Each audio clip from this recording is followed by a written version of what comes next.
আমার বাবার কথা মনে পড়লে আমার খুব খারাপ লাগে। হঠাৎ ট্রাক ড্রাইভার ছিলেন, রোড অ্যাক্সিডেন্টে মারা গেছে। এখন 3টা পোলাপান নিয়ে আমি খুব অসহায় আছি।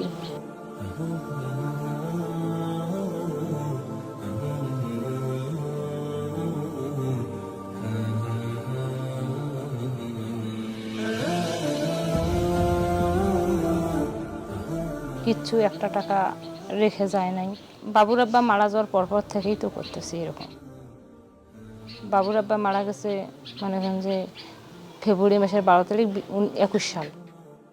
বাসা বাড়িতে কাজ করিয়ে যেটুক পাই ওইটুক দিয়ে কোনো মতে চলি। মাসিক বেতন স্যালারি 3000ও আসে, 2000ও আসে, একটুক দিয়েই চলি।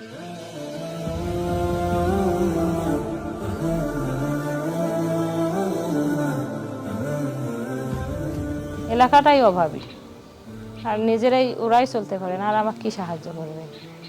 আসবাবপত্র কিছুই নেই, শুধু একটা খাট আছে, একটা আলানা আছে। বাবুর আব্বা থাকতে এটা হয়েছিল। আমার বাবু দুটা হওয়ার পর উনি ট্রাকে ডিউটি করতো, কিন্তু পার্সোনাল গাড়ি পায় নাই, অন্যের গাড়িতে গেছিল। গাড়িতে বাড়ি খাওয়াইছে নাকি, গাছের মধ্যে ধাক্কা খাওয়াইছে, তাতে গাছের সামনের লুকিং গ্লাসটা ফাটিয়ে গেছে। যাওয়ার পর ওই মালিক বলে তার কাছে জরিমানা চাইছে। পরে তো পারে নাই, পরে ওইখানে এলাম নেশা টেশা খাইছে নাকি, আমি তা জানি না ভাই। ট্রাক ড্রাইভাররা মহিলা কলেজে ফেলে থুয়ে গেছে, পরে তুলিয়ে নিয়ে বাড়িতে দিছে। ডাক্তারের কাছে যে নিয়ে যাবে সেরকম সামর্থ্য আমাদের কুলে নেই, পরে কিছুক্ষণ পর মারা গেছে।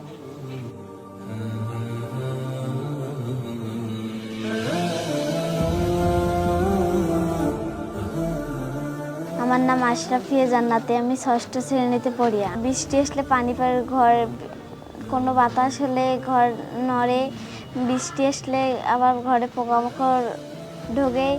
আমি ভালো স্কুলে পড়াশোনা করতে পারি না। আমি একটু কম দামি স্কুলে পড়াশোনা করি। ভালো স্কুলে পড়ালেখা করার জন্য আমার মায়ের সামর্থ্য হয় না। আমাদের বাড়িতে ভালো রান্না হয় না, ভালো মতন খাওয়ার মতন আমার হয় না, সামর্থ্য হয় না। আমার ঈদেও কেউ জামা কাপড় কিনে দেয় না।